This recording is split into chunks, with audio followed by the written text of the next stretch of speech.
So, guys, ever since the Cowboys hired Christian Parker, there has been a lot of hype surrounding what he could bring to this defense.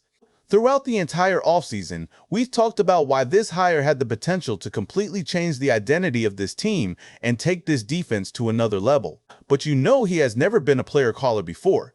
Even he has never been in charge of full defensive unit before, so a little bit uncertainty still exists.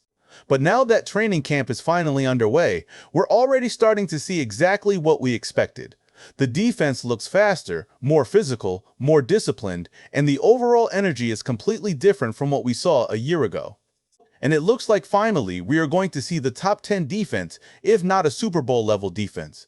And that's not the only big story coming out of Oxnard.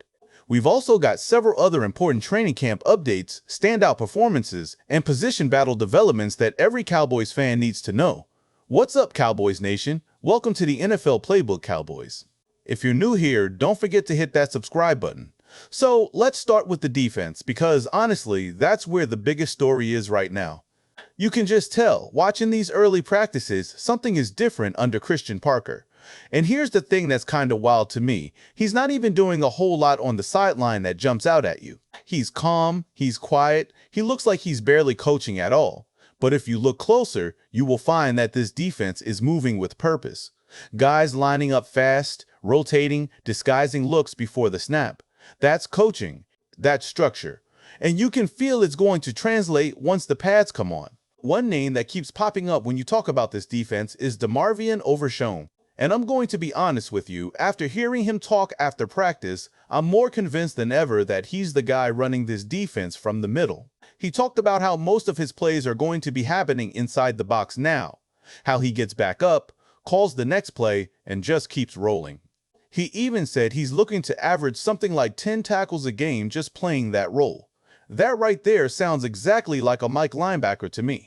Whatever the title ends up being on paper, DeMarvion Overshown looks like he's already claimed that job, and honestly, I don't see that changing as long as he stays healthy. Now, up front, Rashan Gary has already had a couple of really encouraging moments. We saw him force a fumble again in these early sessions, and that's twice now in just a few days. That's the kind of disruptive presence this defensive line has been missing. Somebody who can consistently get after the quarterback and create turnovers instead of just applying pressure.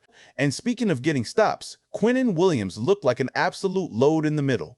There was one clip where it literally took 2 blockers just to slow him down. When you got that kind of physicality up front, it changes the whole math for opposing offenses, because now they have to account for him on every single snap instead of just letting one guy handle him. On the back end, James Houston honestly caught my eye more than I expected. He had a really nice pass breakup in coverage, and the way he moved, it looked more like a linebacker dropping in space than a typical edge rusher. That kind of versatility is valuable, especially in a scheme like this where disguise and multiplicity matter.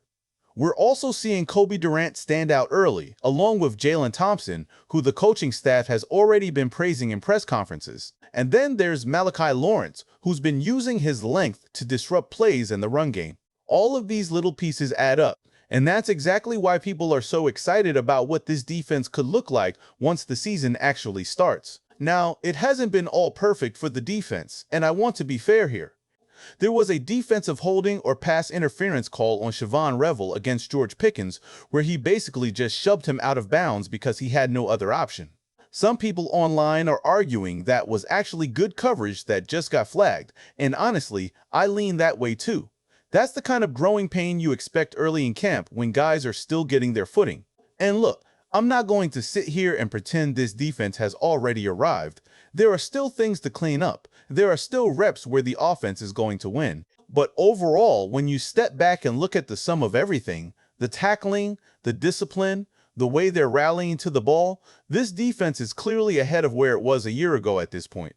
Then there's also a minor injury note worth mentioning. PJ Locke dealt with what's being described as a hyperextension, and if you've ever dealt with something like that yourself, you know it's brutal, especially without the right treatment right away. It's being labeled as non-contact, which is at least somewhat reassuring, but it's something worth keeping an eye on as camp rolls forward. Alright, now let's flip over to the offense, because there's a lot going on there too, starting with something that honestly kind of annoyed me. There was a clip going around of Dak Prescott moving to his left, avoiding what would have been a sack and throwing a pass to CeeDee Lamb that fell incomplete. And people online immediately started calling that a drop by CeeDee Lamb. I don't get that at all. Dak Prescott never set his feet on that throw. He was moving away from pressure. That is not on the receiver in any way, shape, or form. It's a training camp, guys. This is literally what camp is for. Working out timing, working through reps that aren't always going to be clean. People act like every single rep has to look like a highlight reel, and that's just not how any of this works. Honestly, when I first saw the reaction online, I thought maybe I was missing something. But then you actually go back and watch the play again, and no, it's not a drop. It's just an off-platform throw under pressure, and that happens in camp all the time. Now, on the flip side, Dak Prescott has had some really impressive throws too.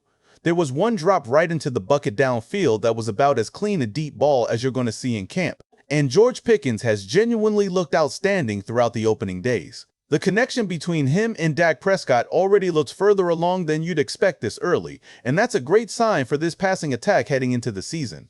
And if there's one player who has completely stolen the show through the first few practices, though, it's Jaydon Blue.